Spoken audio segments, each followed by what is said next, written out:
Well, good afternoon, everyone, and welcome to our webinar, How to Thrive in the New Normal with Employee Voice. I'm not sure where you're all tuning in from this afternoon, but after a very stormy evening last night, I've just returned from my lovely lunchtime walk, albeit a little bit windswept. So the hairspray is slicked back so we can look smart, and our guests looking very smart as always. So we've had a great response to the webinar with over 60 people signing up. So we'll give it just a couple of minutes to let everybody jump on and join the webinar. I do think the good turnout has a little bit to do with our incredible guest speaker and my dear friend Ian, who I'll be introducing very, very shortly. But whilst we're giving it just a few moments to let everyone log in, if you want to click on your chat function at the bottom and perhaps introduce yourself, wow, the numbers are racking up really, really quickly already. Just click on the chat box, it'll pop open for you. Perhaps introduce yourself and the organisation you're from, and I'll do my best to call a couple of them out just while we give everyone a couple of minutes to try and work out Zoom. I'm still struggling after 24 months in to work Zoom and Teams, everything like that. So I'm not sure about you, but we'll give everyone a little bit of grace to get into the webinar before we make a start. It's flipping between them that always throws me. Yeah. You know, you're working on Teams for 2 meetings and then you're on Zoom and you're all over the place. Yeah. Well, I'll give you a really, really funny story because that segue is really interesting. Last week, I delivered an educational webinar around student wellbeing engagement within the United Arab Emirates. It was very exciting. I was delighted to be a guest, and they used the Zoom platform. And you'll know, Ian, as a webinar host or a podcast host, it is quite nerve-wracking to get that order and just feel like you're delivering value to the audience right. But the organizer of the webinar accidentally sent out the panelist link to some attendees. So rather than the viewer link, so every sort of 5 minutes as you're getting into your flow, someone would pop in from their kitchen or from around the world and start the conversation on the panel. The language barrier in particular was the most entertaining part of trying to explain about how they'd come into the room and how to politely get out as quickly as they could. But I'm sure we've both got plenty of stories. If you buy us with a coffee one day, you'll be able to get some of those stories out, I'm sure. I think if anyone could handle that, you could, Mike. Oh, we'll add a little bit away, shall we? We've got some great guests. Welcome, Mary. Mary L&D at CIPFA. Welcome. Nathan, lovely to see you from our organisation Strive. John Davies, hello everyone. Lovely to see you all. Well, absolutely. Let's make a start, shall we? The numbers are really, really good, and I'm really looking forward to this conversation. So today, we're going to be exploring how to thrive in the new normal with employee voice. And so I hope you enjoy the next 40 to 50 minutes as we aim to provide you with a number of insights and hopefully practical thoughts and tips from the sector to take away moving forwards. I do have lots of questions prepped, as you'll be pleased to know, to ask our wonderful guests, but these conversations are best facilitated when you, our audience, fire some really difficult questions, some challenging questions at us, and you get our thoughts and views and experiences back. So you will see at the bottom next to your chat function, there's a Q&A box at the bottom of your Zoom panel. If you click this link, you'll be able to ask us a question all the way through. If you do see a question that comes through, click the little upvote button if you like it, and it will take it all the way to the top of our list. And the more upvotes a question gets, the faster we'll answer it. It's as simple as that. So a little bit of introduction to the topic, because it is a very, very relevant topic: how to thrive in the new normal with employee voice. Research shows that 24 million employees in the UK intend to continue working from home for a portion of their week. As the workforces in our country become more dispersed, this is the new way of working demands an environment where employees can be engaged and perform successfully wherever they are. In order to develop this environment, a new approach to listening and acting on the voice of employees is being adopted by organisations all over the globe. But one organisation that's supporting this movement, and the one that's very, very close to my heart, is the Greater Manchester Good Employment Charter, which is a voluntary membership and assessment scheme that aims to raise employment standards, particularly across GM, for all organisations of any size, sector, or geography. And Stride indeed is a digital supporter of the Greater Manchester Good Employment Charter, which is underpinned by 7 characteristics of good employment. Now, Ian, I hope I've done my homework, but I'm going to try and list them from memory before I go into anything. So off the top of my head, we've got secure work, flexible work, pay, engagement and voice, recruitment I normally forget, people management, and health and well-being. I think that's most of them. So I'll get my brownie points for that later on. But actually, when I did review the website last night, and I think it's fair to pull out for you, there's almost an 8th characteristic in the form of the support and the resources for employees that you bring to life. And I would really recommend everyone going onto the Good Employment Charter's website, and we can share that afterwards, to have a look at some of these resources available, because they're there, they're free. As long as you're becoming a supporter and a member of the organization, it's all there for you to utilize. So as I mentioned, Strive is a digital supporter of the GM Good Employment Charter, and we support organizations develop and deliver upon 3 of the characteristics, which includes engagement and voice, health and well-being, and people management. With regards to employee voice, the Charter indeed outlines that workforce engagement and voice is an important aspect of good employment.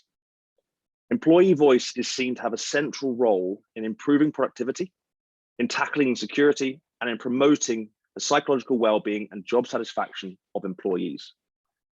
Voice does indeed have a central role in various employment charters. For example, the Fair Work Convention in Scotland lists effective voice as the first of 5 dimensions of fair work. And employee voice is also a key theme in the good employment criteria set out in the charters in both Wales and London. ACAS defines employee voice as providing information to people at work, enabling them to stay informed and have their say and be involved in the decision-making process, which is super important. But it's also about employers benefiting from the technical and tactical knowledge of their employees to improve productivity and, more importantly, contribute to the innovation and the growth of the organization. Approaches to this characteristic do vary widely, and the characteristic being employee voice, between small, medium, and large organizations. And employers should provide a safe, effective, and informed space for employee voice if they want to deliver this. For me, trust is a vital part, and the employer needs to demonstrate that they react to the employee feedback in order to be seen as a good employer. So what's our connection to employee voice? At Strive, we know that the best performing teams are those that talk a hell of a lot.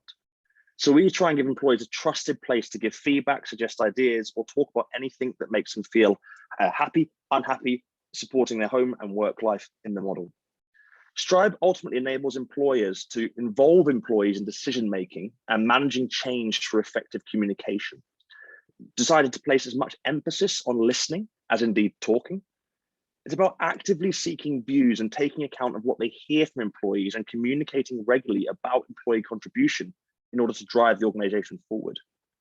It's super important to ensure that managers at all levels are committed to employees having their say. That's super, super important.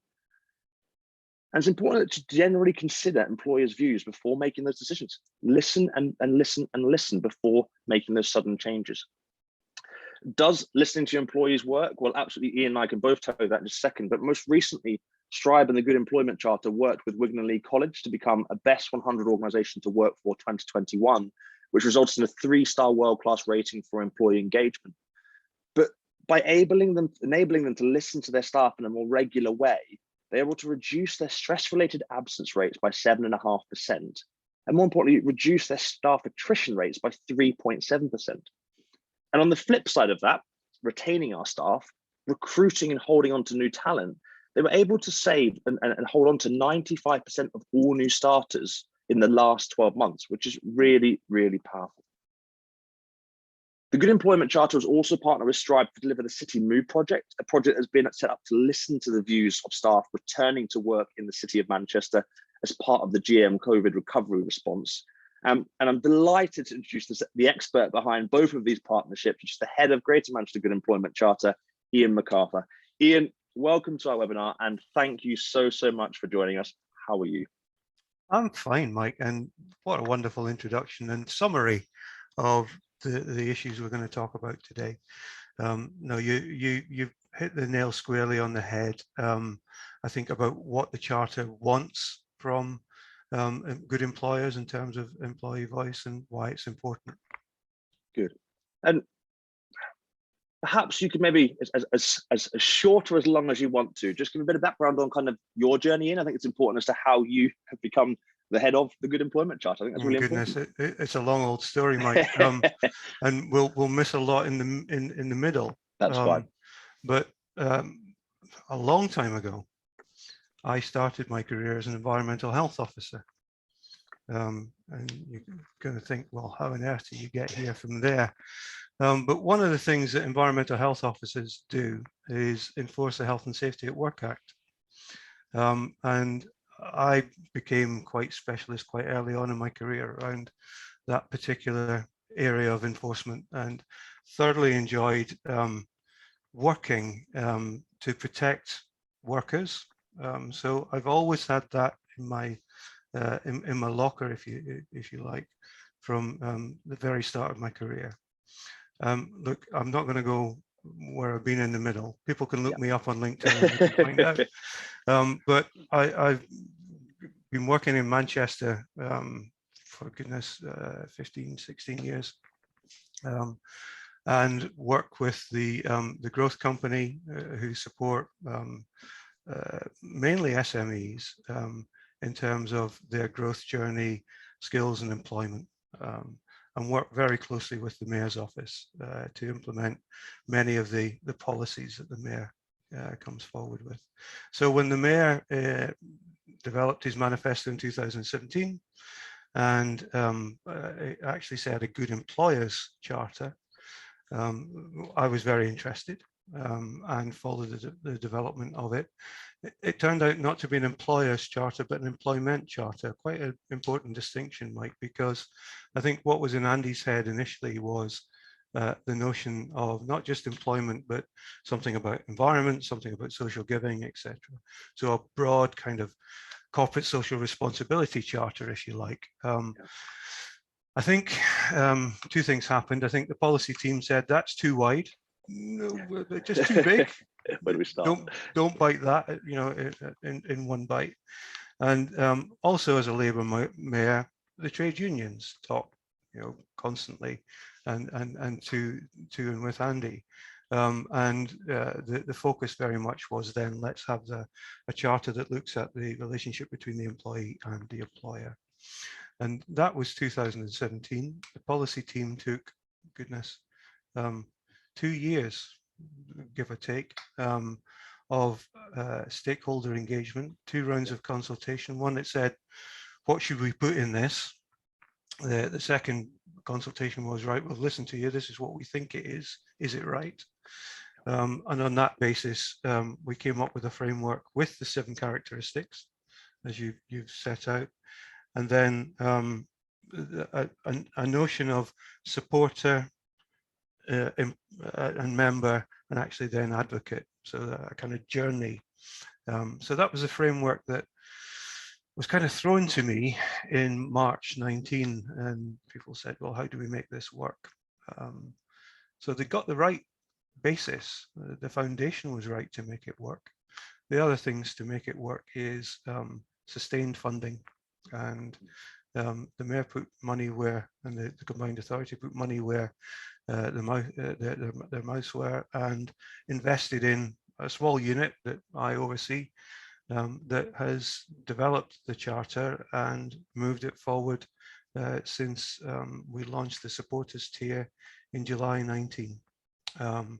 And whilst we are a charter, and all that brings in terms of an assessment scheme and the recognition of excellence, we're also a movement, and we've tried to be a movement for good employment from the very start, recognizing that if this is to work, it's not to be seen as a badge with a Greater Manchester label.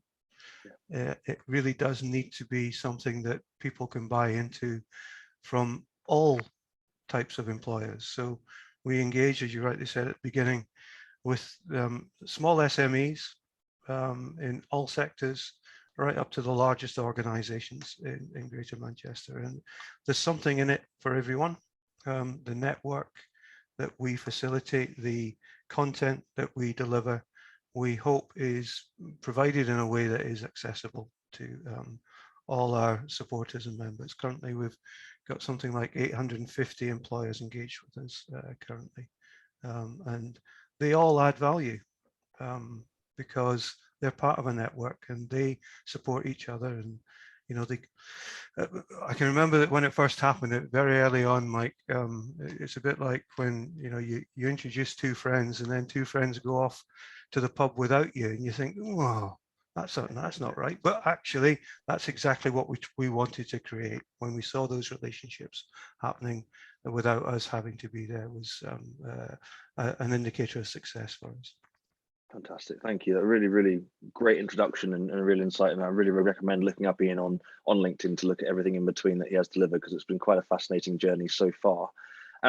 Ian, before we get into kind of the crux of the employee voice aspects of it, one of the key parts we've got in here is how to thrive in the new normal. I was going to ask you how you've been for the last 24 months, but it's probably one of those questions that everyone sort of goes, oh, well, here's the journey. But I suppose let's look in as the now. What are you seeing across the organizations that you work with in terms of the new normal? Is there anything that you can pull out for us to say this is how people are working at the minute? I know that's quite a broad question, but I'd just love to get your view on that.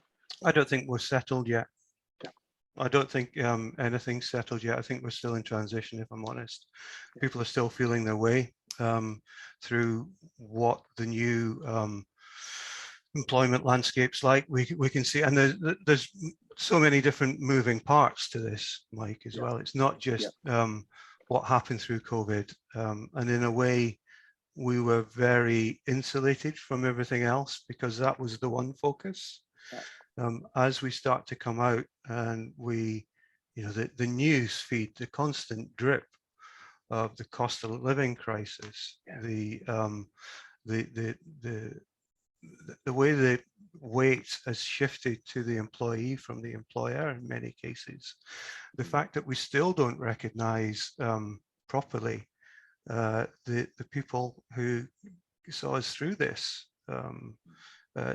dreadful time. I mean, the workers, the workforce who were, low-skilled staff in February 20 became key workers by May 20. That recognition overnight was amazing, but we're still not paying, recognizing what they do. We're still not providing them with security in the workplace.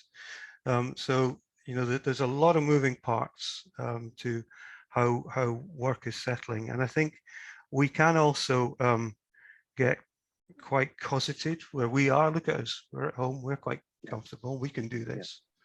But for many of the key workers that we rely upon, and other professions, we mentioned Wigan and Lee, you can't, well, you can, but you're more effective in an educational setting if you recognize the proximity that you need to the pupil or the student, and proximity is important through many sectors, hospitality, social care, construction, manufacturing. You've got to be next to a machine, you've got to be next to the building site.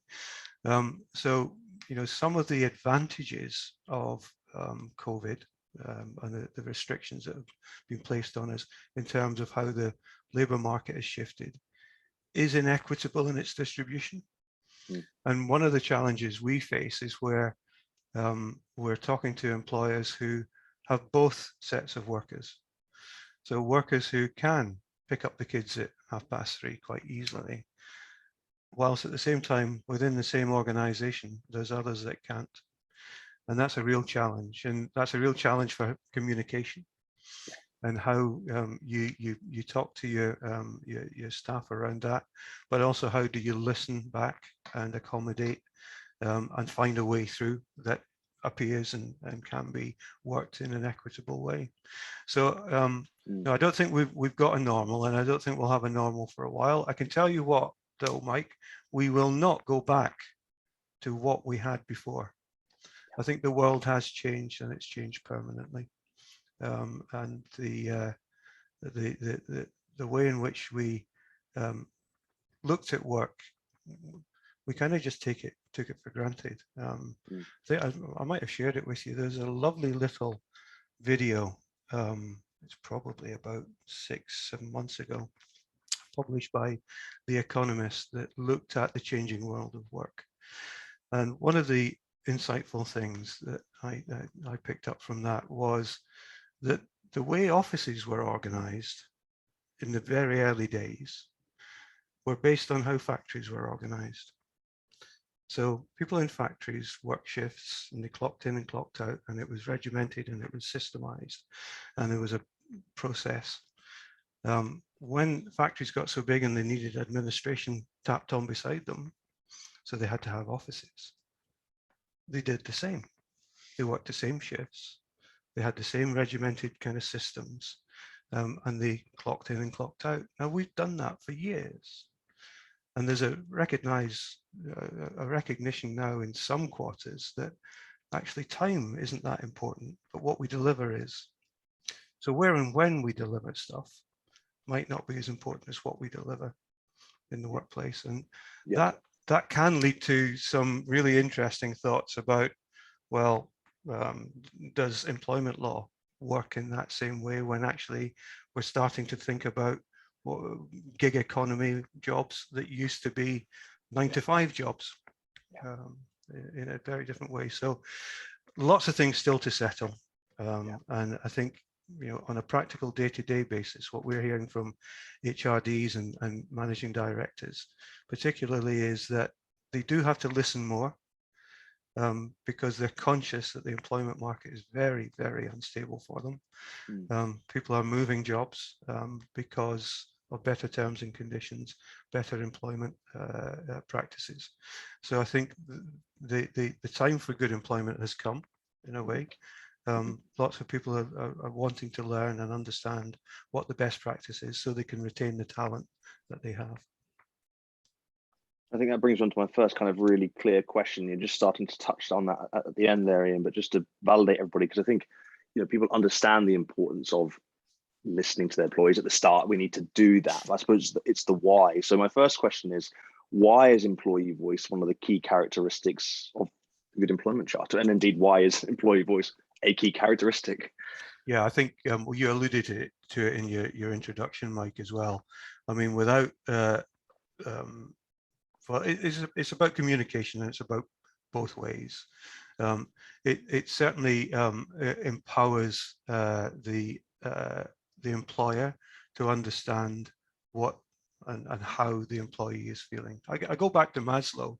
Let's go back to Maslow's hierarchy of needs, and one of the early, I think it's after food and drink and then safety, is belonging and love. And so that sense of belonging to an organization is really, really important. And the way you do that is by communicating and listening. I think that really hits home with us. So many of our exemplars that we would point to are employee-owned organizations. Now, you can't get more involved in an organization if you own it. And the way we probably show that is that when you've got that level of commitment, when you've got that level of belonging to an organization, productivity increases. And if you think about, I can remember it was, I think, May 2019, just before we launched, and I spoke to Richer Sounds, Julian Richer, the founder, and Julian and Richer Sounds were in the press because they had just become employee-owned in the previous 6 months. But I think it might have been the Daily Mail or someone like that had just carried out a survey of who's the best retailer and who's the worst retailer. And I felt really sorry for Julian because the worst retailer caught everybody's attention. It would do. That's the way the press works. No secrets, it was WH Smith. But then the best retailer was Richer Sounds. And the second best retailer was John Lewis, both who have got ownership models, employee ownership models in the way they operate. And when you think about quality of service, often John Lewis is cited. So that notion of vocation, of ownership, of I'm part of this is so important in terms of productivity, but also for the well-being of the employee. The employee has security because they are confident in themselves that they have got a part in this organization. They've got psychological strength because of that, so that helps in mental health and well-being. So there's a whole range of knock-on effects. It's like a golden thread, if you like, that runs through good employment practice. So it's not just one characteristic, it's an absolute core characteristic of good employment. And the active listening part is the really important part of that. Of course, in the olden days, the staff survey once a year, and you would fill it out, and then you would get stuff back, and then maybe 3 months later, management would tell you what you said and then what they think they might do about it. But seriously, it's not that long ago. That was kind of standard stuff. And I think what happened through COVID, and we picked up on it fairly early, and that's why we wanted to work with you, was the dispersed workforce. They've got so many issues going on right now. You need to listen, employers need to listen more acutely to what's going on. And in many ways, we've said this in terms of the challenge to management as well, but actually one of the good things that came away from what we're doing now, and how people have operated, is some of the veneer came away from the workplace and those workplace relationships. I've got a dog in the corner here that could bark at any moment, so this is real life. Yeah. And we've all seen cats and caring needs that have gone on, but that's chipped away veneer of that relationship between a manager and the staff, and that's that kind of tacit communication that goes on. And I think that's been really important in what we've seen over the last 18 months, 20 months or so.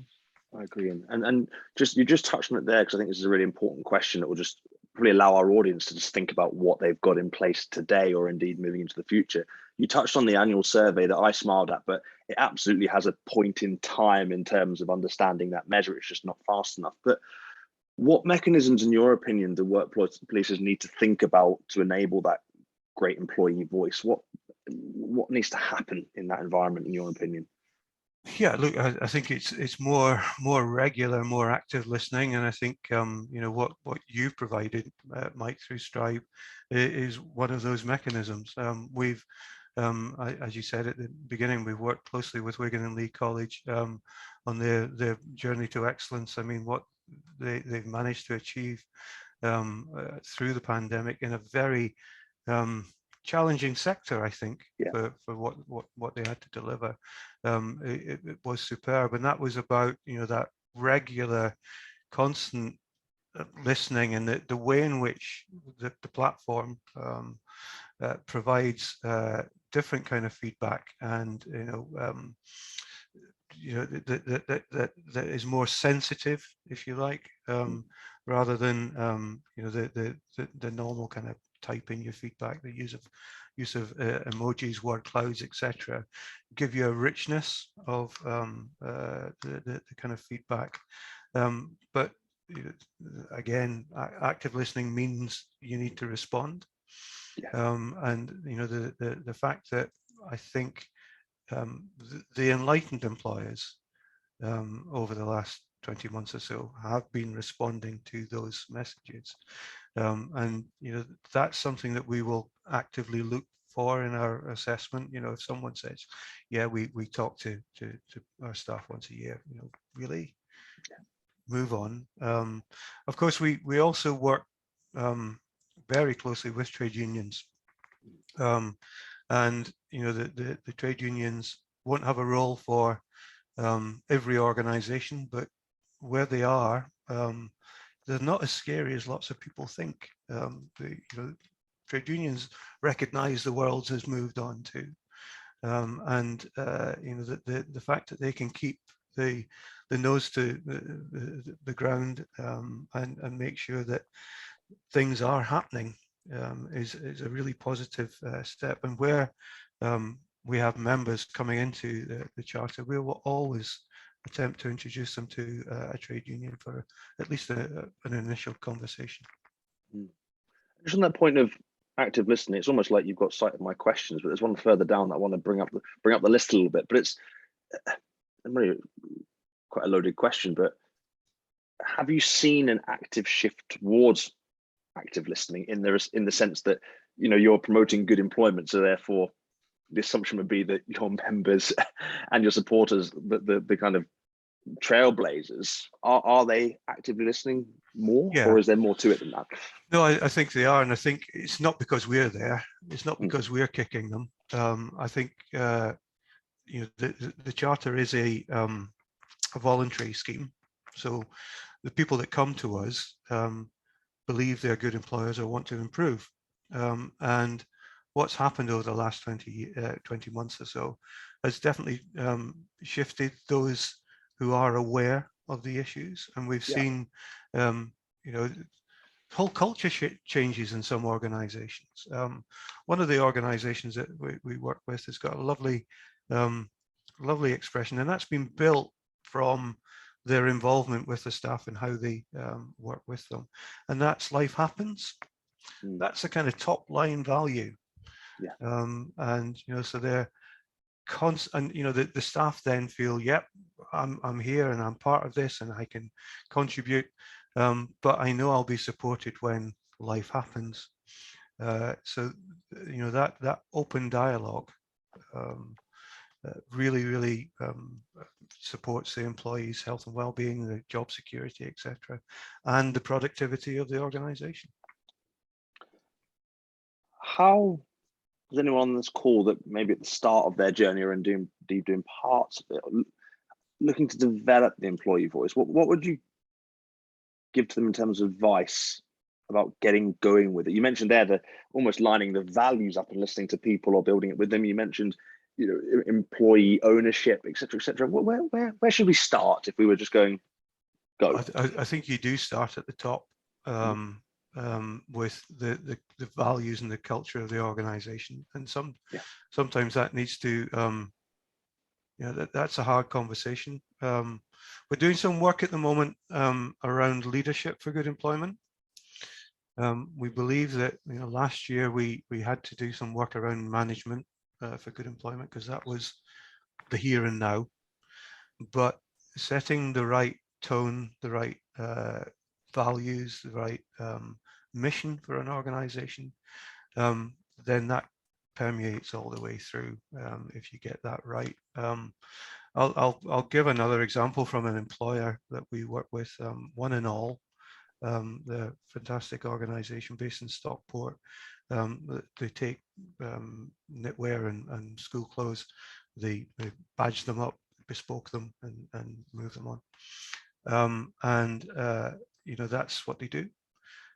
Organization of about 35. I came out to go and see Donald, the MD. Spent about 10 minutes in his office. He told me what they did and how they did it. He said, go out into the shop floor. So I went into the warehouse, spent an hour and a half with another guy called Ian, funny enough. There's not many of us around. He showed me everything that they do, met a number of staff. And I left wondering, goodness, do they actually, what do they do? Did they save lives? Because the passion, the value set from the top, from Donald, was all the way through the organization. And they cared immensely about what they did, but they cared about everyone else too. So get your values right, for sure. Listen, but listen more regularly as well to your staff, and show that you're responding, that you're actively listening, and you're going to react to the messages that you get from your staff. And if we take that one step further, so okay, we as a leadership team, we're empowered to listen to our staff. We're going to make that commitment because it's not an easy step. It's got to be continuous. It's not a start. There's never an end, is there? It's a continuous flow of that journey. We're listening. We're making those incremental changes that can support our people going forwards. Do you have any advice on what or how we can measure the success in terms of listening to our employees in a more regular way? No, that's a good question. You're probably in a better position to answer that question than I am, Mike. I think maybe it's a tough question. Yeah, I think again, you know, you look at employee satisfaction. You know, the sort of stats that you gave about Wigan and Lee in terms of retention of staff, progression of staff, satisfaction. I think those sorts of indicators, shore up an organization. They make sure that you've got a solid base on which you can grow and develop. But no, I think it's around that, Mike. It's not something that not something that we maybe we should, but we're a small team and we don't do too much in terms of that kind of follow-up academic stuff. We're currently being evaluated by MMU, Manchester Met. Fantastic. And in this phase of the evaluation, they are going to talk to employees, which is great. Yeah. So employees, we come back to me in kind of June, July time, and we'll tell you whether we're having an impact with employees. No, and I think the reason I ask that question is because we're constantly trying internally in our organization to refine how you measure that, because so many of these points of listening, honesty, trust, support, guidance, well-being, there's a lot of intangible elements in there as a feeling, and it is difficult to make an intangible element tangible. But the thing that we've really learned over the last couple of years is two parts. One is exactly what you said in terms of, do you understand your mission and your values? What are you trying to do here as an organization of a group of people? Because that's what an organization is, a group of great people coming together, working together, communicating, talking. What's the common mission, and can all of your employees identify that in an elevator pitch or in a sentence to their granny? And that's half the battle. And the other element is then what do you really care about? And like you said there, it's we either need to recruit lots of new talent, so therefore the measure is how we're portraying ourselves on the outside and our people on the inside. And on the flip side of that, there's a retention challenge, which tends to be that staff don't feel listened to or valued. So you really have to take those big measures, don't you, those big outcome points, the day-to-day part of the business, and say, which one are we going to focus on to start with? Let's really ask a few questions or listen to our staff in a more regular way and engage and build that trust and conception of honesty. And once you get to that point of that knowledge, it's then you've got to make some changes. If people tell you what's not working or what's wrong and you don't listen to them, that's the outcome becoming more negative, I think. I think you're right, Mike. I'm sometimes with subjects like this, well-being, etc., etc. The things that are like nailing a jelly to a wall. Sometimes in search of an indicator, you miss what's important, because you can measure something doesn't mean to say it's necessarily the most important thing to measure. So there's lots of talk about emotional intelligence now, and the fact that good managers have good emotional intelligence. And there's another debate that we could have with someone like Carrie Cooper about, can you learn it or is it innate? But nonetheless, it's important. And that nous, that sort of feeling, you might not be able to measure it, but you might smell it. You know what I mean? So you'll feel success in some of this, and you might not have an indicator, but you'll measure the fact that perhaps, or you'll sense the fact that employees are happier, more engaged, and more willing to support the organization because of the actions you've taken to listen and respond to that listening. I think it's just such an integral part of business. Everyone on the call today and people that we work with and talk to, and yourself and your expertise, and it isn't rocket science, but it's just there is so much going on in an organization. If leadership aren't making time for their managers and their leaders to listen to their people in a more regular way, and more importantly, give them the chance to make some of those changes, then it's just going to be a big bowl of stirring the same. You're onto one of my hobby horses now, Mike.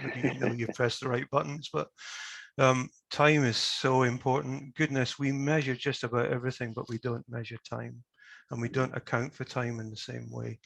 I use an old rule of thumb if I'm business planning with a team, or we're thinking about what we're going to do. I divide time up by a third. So there's a third of everyone's time in a workplace that just goes to stuff.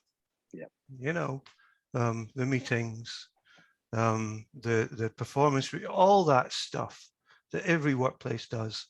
Forget a third of your time. It's gone just because you belong to the organization. Then a third of the time is stuff you're going to do that you don't know what it is yet, but you are going to do it because someone's going to ask for it. So you can put a third of your time aside because that will be filled, but you just don't know what with yet. So if you've got a job description that says this is what you do, you've got a third of your time to do it. We work for 220 days a year, maybe. Divide that by 3. You've got about, I don't know, 10, 11 weeks to do your work for the year. And if you take that and you use that in all your working situations, then you will start to accommodate time for thinking, for communicating, for responding. It's certainly focused minds, and you get realistic planning as well. You don't, people have got time to reflect, which is important. We're not constantly running, and sorry, I haven't got time for that, but no, you've built time in. So that rule of thumb, I think, is kind of holds up throughout my career. So yeah, it's been fun. I think that's a lot about what we really focus on. You touched on a few points there about kind of taking time to reflect, but it's also for us is that feedback loop, and that becomes a lot more difficult the larger the organization gets or the more dispersed the workforce gets, because the most hard to reach staff are sometimes those that need to be the most engaged, supported, and given time to, because they're delivering, as you touched on, that frontline service. And it's about how we listen, give time, collect that feedback what we're doing with that feedback, and just keep that wheel moving the whole way through. When you think about the services that organizations deliver, and you think about the communication with your customers, you're always on that outreach, you're always on that listening point, and you're always on that change and iteration as a result of that if you want your organization to succeed. And it's how you replicate that internal model with your people that builds that trust, that efficiency, that support that makes people, through the times when you ask them to give up a third of their time, want to do it, rather than it's a hassle or another job or another pressure. It's almost embraced and delivered on time. I think you've got one question that's come from Andrew Jackson into the chat. I'll read it out to you and see if we can get an answer to this. So to Ian and his team, which have you found more challenging? Employees who feel even with surveys or meetings, nothing will change as they don't feel valued, or management who may have to face up to fundamental changes in the way they manage or have to adapt to the views and values of their workforce? They're both challenging, but I would say the second one. I think the Can I ask why? Middle management. I don't need to say much more. That's often where the blockages take place in many changes in an organization, because they're comfortable where they are and they've got their routines, and if you challenge that from up or below, that can often be quite significantly challenging. We did quite a lot of work last year with CIPD, ACAS, and I should call out Manchester Metropolitan University and the work they're doing on the Good Employment Lab, where they're looking at how do you engage with that cohort of management on good employment, and what are the best mechanisms. The research is still going on, but they're looking at, is cohort learning the right way to deal with that sort of intransience and to change in middle management around good employment, or is it classroom learning? Is it learning sets? Some really interesting work, but we've got a toolkit on the website. People should go visit it. That was co-authored with CIPD and ACAS around management and the challenges, particularly COVID, presented to those middle managers about how do they change their approaches towards good employment. And just adding to that, as I'm sort of thinking about that question there, it's, middle management can have a tricky job if the fundamental changes are chucked at them as a what, without any why given. You're then just, backwards and forwards, you're creating that two-way feedback loop, but no one's getting that real answer of why and having that time to explain. And I think that is so important when leadership, openly say this change is going to happen and this is the reasons why, and even more so when they've consulted with the whole organization and then made change as a result of that. I think, Andrew, that starts to change some of the them and us mentality. Going back to time and pace, there's no point a leader going, right, we're going here, and expecting everyone to follow. You've got to go through a loop first so that everyone's with you as you move forward. I've had leaders who are natural born leaders, big square jaw, and off they go. And you kind of follow them, but there's lots of stuff to follow to pick up behind. But for those that take time, consult, make sure everyone's on board before we step forward, clear about the direction, that you feel part of that belonging of where you're going, then absolutely, Mike, you're spot on. And that is why, and hands up, we kind of perhaps got this in the wrong order. We focused on management last year because it was in our faces as an issue. And now we're looking at leadership, but maybe it should have been leadership first in truth. I think you could say that. I'm just thinking about my own organization with my team of 12 behind me. I'm probably the square jaw at times of just go.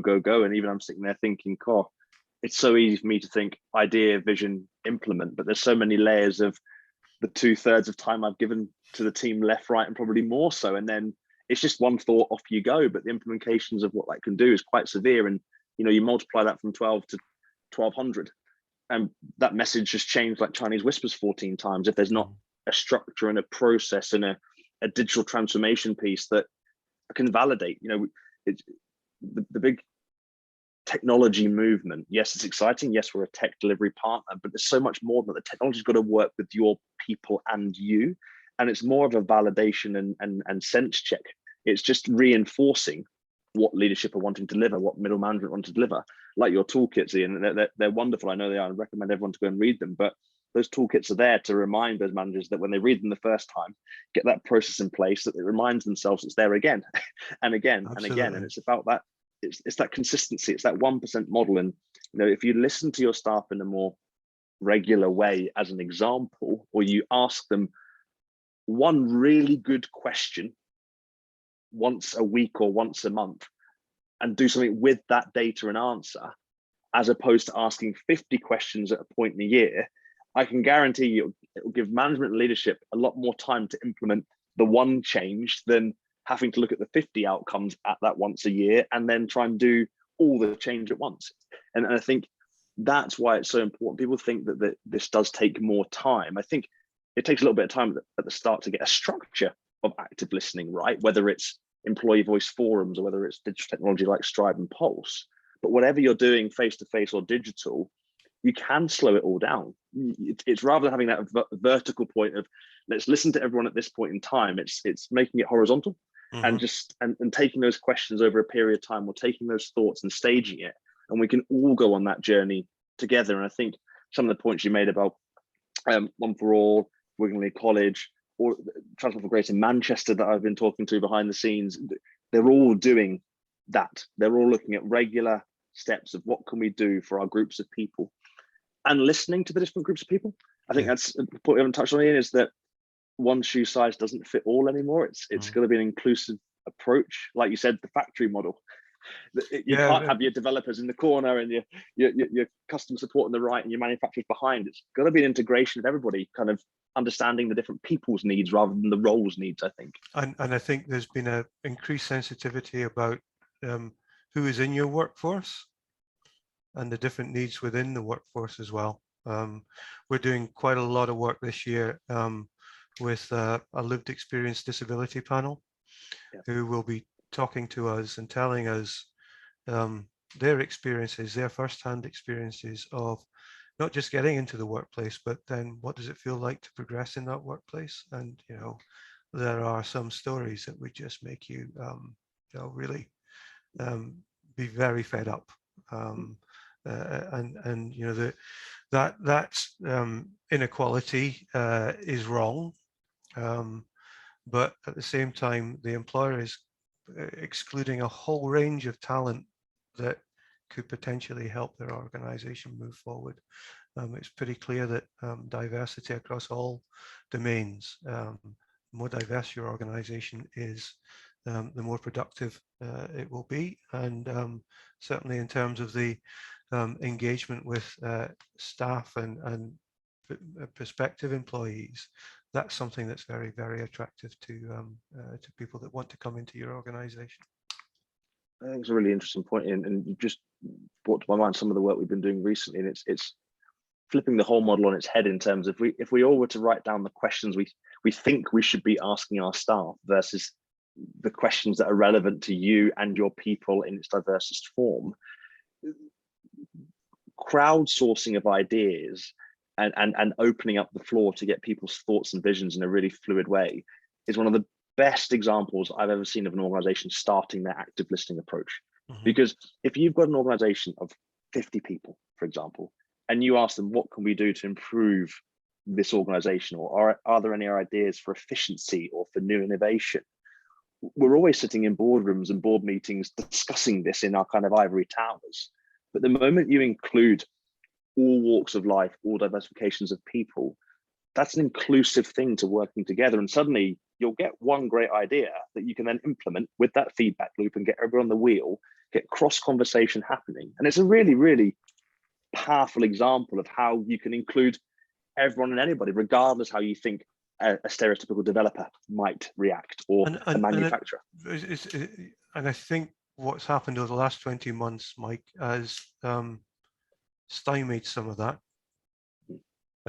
because some of that sort of conversation discussion is the natural flow of a workplace. So you know, when you're only meeting your colleagues in a formal hour on a square screen, you don't quite get that. Now, we saw a really nice example. I think it was called Chat Bingo or Chat Roulette. I think maybe it was something like that, where to try and facilitate some of that kind of water cooler moment, and you know, that sort of discourse. You would sign up to a coordinator and say, right, I've got 15 minutes of my time and I'm going to give it up here.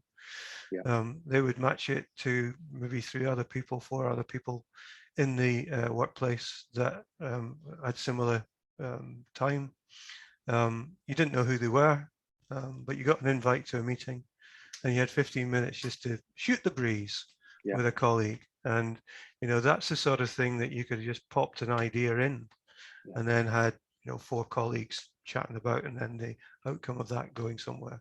But, you know, I think some organizations have been quite innovative around that, that kind of building the social capital of the organization whilst we were all stuck in our various bedrooms or home offices or wherever we were. Well, again, we are conscious of time for everybody, but we saw some of that with Wigan and Leigh College in terms of how do you recreate those water cooler moments when everybody is in their own kitchen next to their own tap, and keep that motivation, engagement and fluidity going. And they're using Stride with our shout outs feature just to share ideas and just to put it out into a safe forum. And I think more than technology, it's back to the points that you said, Ian, about that trust and psychological safety aspect of give people an area where they can chuck a tennis ball about that won't break any glass in terms of thoughts, visions and ideas.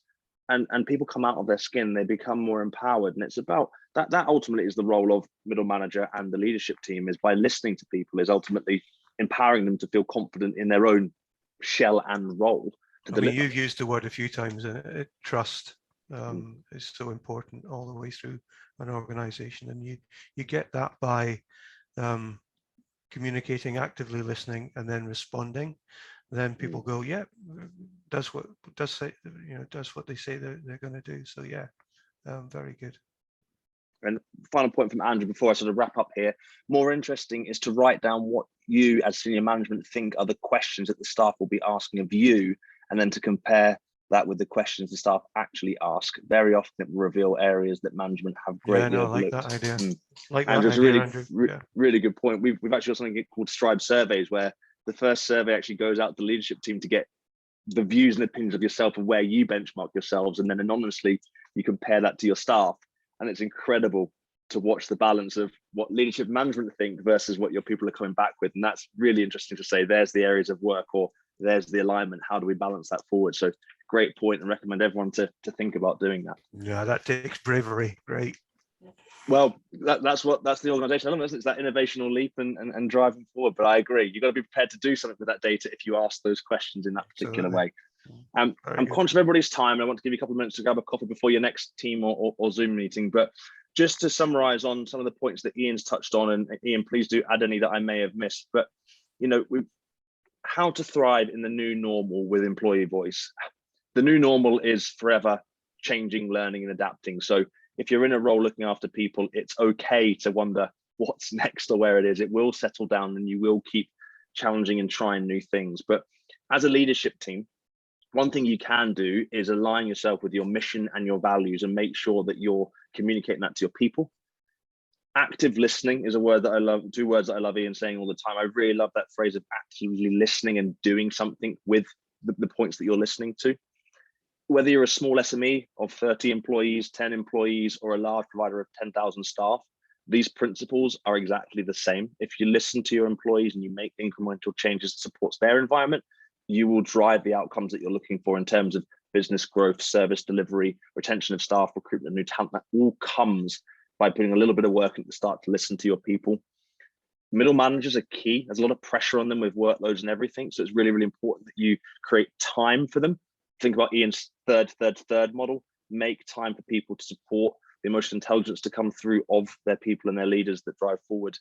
And ultimately, listening to your people, and indeed good employment, is a movement. It's a structure and a process that we're all trying to build on and work together. But those organizations that I'm certainly seeing, and I know from the Good Employment Awards that are coming up on the 3rd of March, I believe, Ian, that is demonstrating the proactiveness of organizations when they're working with their people. Not only are they supporting their people and retaining their talent, but they're making money, they're growing, they're delivering better services. Whatever sector you're within, more things are happening. Businesses are productive. So Ian, is there anything else that you'd like to add in terms of the topic of employee voice before we go, and before I thank you for all of your input today? Thank you very much. Thoroughly enjoyed the conversation. Thanks, Michael. Brilliant. Ian, thank you very much. And thank you to you, our audience. I hope that you have enjoyed this webinar. For us, it's about just having the chat, the real-time chat about the problems that a lot of people are facing and how we can overcome that, particularly from the employee voice point of view.